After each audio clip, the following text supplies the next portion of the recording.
Are you ready? Yes. Okay, so we have a rubber dam here that's been stamped and it's been punched. And you can see that it's been punched for 18, 19, 20, all the way to the midpoint.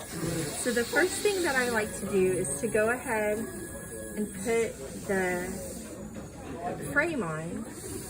It tends to stabilize the rubber dam a little bit so that it's not moving around so much and flopping around on you.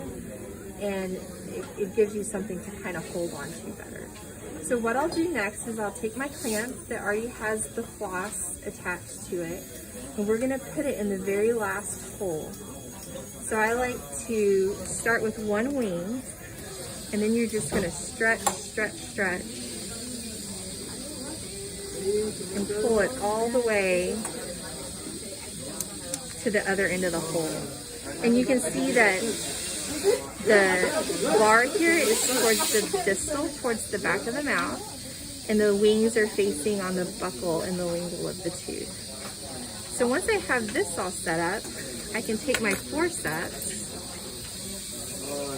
and place them in the little holes, and I'm going to come at my patient now from the anterior back, and I'm going to go all the way back to my number 18, which for us is the most posterior tooth. And I'm going to release my forceps so that it's nice and stable. You can always move these out of the way.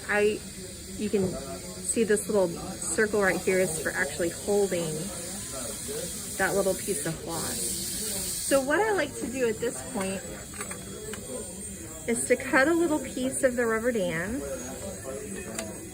and have that ready. And then I'll go and I'll find all my holes and just kind of stretch it so that I can see where all my holes are gonna line up. And I can find my midline, and I'm gonna bring the little hole over number 24. I can get it to stretch for me. Well, a realistic video, right? Sometimes you just have to come back and do things again, and that's okay.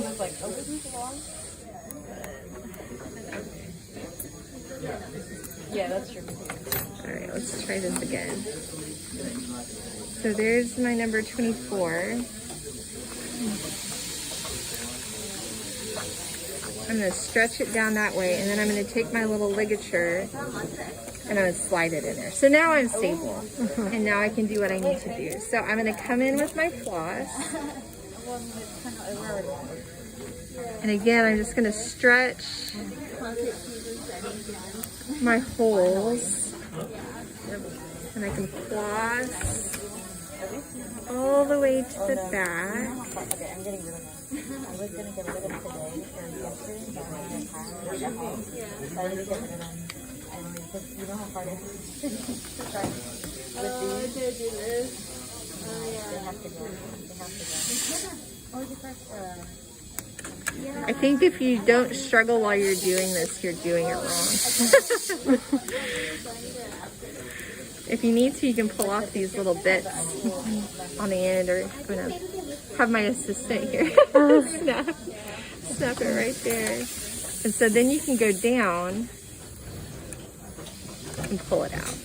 And sometimes if you get bunching like this happening, you can double up the floss and see how it grabs it a little bit better, and then you can pull it down through. So anyway, we're just going to keep going until we get to the end. And then the very last thing that we'll do is we'll release the, that was easy. The last thing that we'll do is release the wings. And you can use an instrument to do it. You can use your fingers to do it.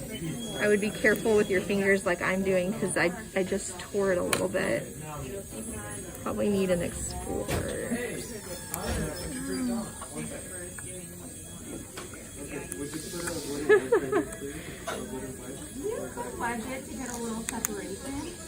And just get that little bit of the rubber dam